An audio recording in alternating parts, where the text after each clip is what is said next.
Okay, well, tonight is a pretty interesting night. I took a look at the press briefing about Polaris. Interesting choice of name. Polaris, the North Star. It sounds space like. It sounds fantastic. The marketing is pretty good.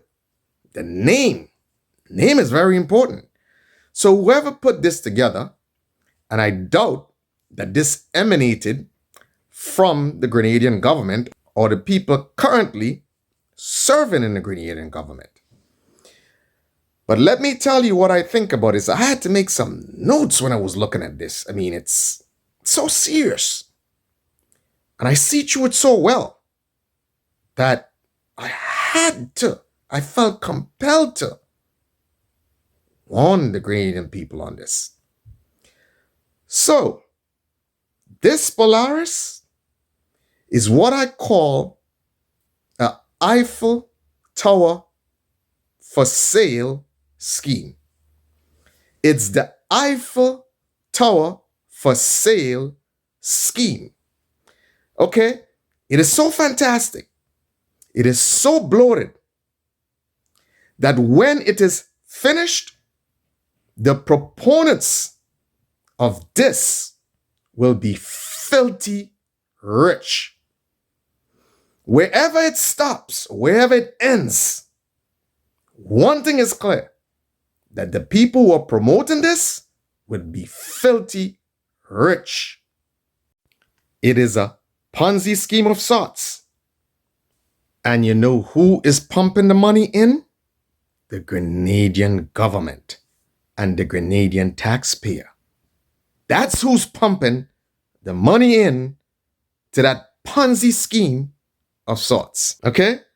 And at the end of this Ponzi scheme, the only thing that's going to happen is that Grenada would be holding an empty bag and will be laden with debt. Would be laden with debt. And let's say it gets to some viable level. Okay? What's going to happen is that we know they don't have the technical resources to get this done locally. So what's going to happen, if it gets to some viable level, it more than likely would be scaled down. Okay? It's way too fantastic. And what's going to happen is that regional and international corporations are going to descend on this like sharks. And they will be fed. So all this talk by the minister, oh, there'll be so much opportunities for local Grenadians. It's a bunch of crap. And that is part of the catch. And that is why you see the timeline is 15 years. Now, they don't care, really and truly, if this comes to fruition, because they know there will be significant hurdles into getting this done. Again, the infrastructure, the medical infrastructure, if what they're talking about, the medical infrastructure that is required in a complex like that will be monumental in terms of costs. Just to get the physical infrastructure done is an issue, much less the medical infrastructure and the staffing. But that is not what they care about.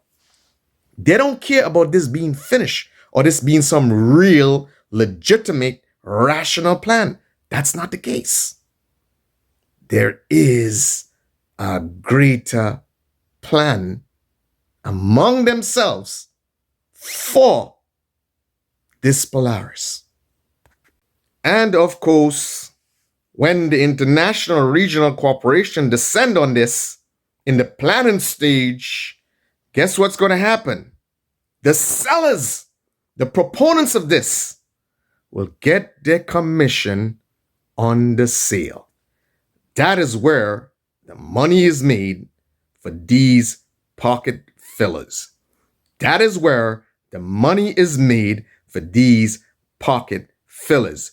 So, Grenadians, I am warning you, if you do not see through this for what it is, then you're blind. Then you're blind. And of course, I could understand why Mount Sinai would be interested in something like that. They themselves know and they understand the magnitude of this project. But I don't think that is what they're interested in. You know, it's 15 years. I mean, look at the timeline, right? No. They are interested in something a little more immediate. They want to use the current medical institutions, the hospital and clinics and whatever, to do their immediate research. They're not going to wait, okay, for 15 years down the line for this to materialize so they can get their research done. They want some short-term, immediate return. Because it's kind of weird. I mean, for the consultation, $2 million a year, not making sense at all. Not at all, at all. So I think they want to collaborate so they can get some immediate returns and get their research done in the current institutions of the hospital and probably collaborate with, the SGU and stuff like that. They're not thinking that far. They are not going to wait that long to get paid. These people are very shrewd. So there's more than likely something that they want to do some research in immediately. And I guess, of course, New York, United States, there's probably so much oversight and there's certain things they can't get away with. So it's quite possible Grenada, a place that needs their help, you understand? Things will be a little more pliable. They'll be able to get things done easier. There's less oversight. They come in as the strategic partner, the more intelligent strategic partner. So they'll, get a lot of things done. They'll get their way, you know what I'm saying? Because they're like the big brother in the situation. And they can get the research done at probably half the price that they will have to get it done in New York or the United States. So that is the reason. There's an incentive for Mount Sinai here. This is what I believe. This is definitely what I believe. Now, I want you to understand what is involved in this. Okay, you're talking about what? 84-acre site? Now, the young lady was talking about getting a master plan, let's call it a plot plan done. So you're talking about, based on what they want to do, a thorough topographical survey. Okay? That's going to cost you. Now, you're talking about plans for all these buildings and you're talking about all the civil infrastructure. Listen, listen, they themselves know that this is just hype and it is a fantastic idea to entice and to hype up the Grenadian people. And you know what is interesting? There's a certain individual who is always present at these grand things. Always present.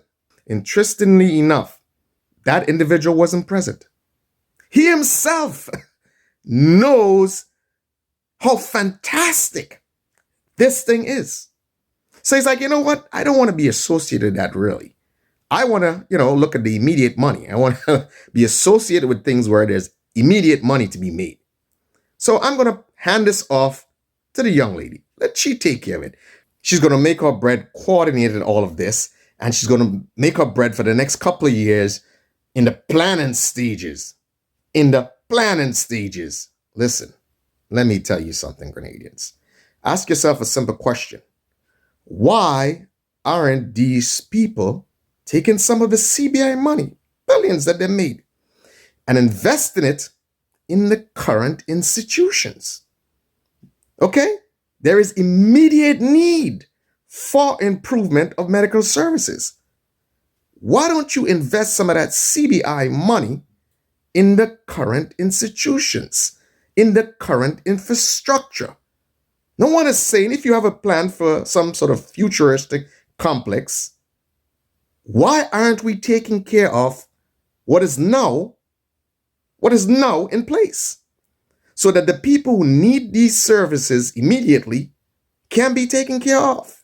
You see, the problem is there's not much money to be made in doing this. And there's not much opportunity to hide the spending of the money in doing this sort of thing of taking care of the current infrastructure. But in the planning stages of this gigantic, fantastic project, there's a lot of room for hiding stuff. There's a lot of room that you can hide money. There's a lot of room where you can have unexplained expenses. And I'm not saying the young lady is going to be doing that, but I'm just saying that is the reality of the situation. That such a fantastic project affords the opportunity to hide money, to basically unaccount for certain spendings. This is one big white elephant. This is one big white elephant. And there are people. I'm sure there are local engineers, contractors, and people who are in the field. They know what is involved in this project. And they, as a civic duty, should take it upon themselves to challenge, to add some clarity to this white elephant, to enlighten, to educate the Grenadian people about what is taking place here. They know what this involves. They know. Then we're talking about staffing. Let's talk about staffing. Let's say it actually comes to fruition in 15 years. Now, the technocrats, okay, the people to man and run this institution, where are you going to source them? Where are you going to source them? I mean, where's the financial projections for this project in terms of money to be made, for Grenada or for Grenadians? Where's the feasibility study of the practicality of this actually being beneficial? I mean, do you understand what this involves? Come on. I mean, look at the level of competence that we've seen so far. I mean, little projects, not even remotely close to the scale of this project. And look how many times I've dropped the ball on them. So you're telling me you can't handle minute skill projects, and all of a sudden you're going to handle some, as we say in German, gross, sehr gross project like this? Come on. I mean, you can't cut a road in Woodlands. I mean, you can't throw some bitumen on the ground, and cut a road. And you're talking about you have all these fantastic models, all these fantastic renderings of this gross project, where you'll have to cut several roads and do so much civil infrastructure. And I mean, it's just sad. It's not even funny. I mean, give the Grenadian people a little more credit, man. I mean, come on. Don't insult their intelligence. But they're not thinking about that. That is not the aim in this situation. I am telling you, the aim in this situation is to create an economy, to create some semblance of economy so that their people can be fed. This is what this is about. For the next couple of years, it kind of gives a signal something is amiss. I guess, I don't know, probably the CBI is kind of, running low. I don't know, something's amiss. Probably the CBI is not making as much money as they anticipated. So they have to create an economy of sorts so that their people can be taken care of. This is what this is about.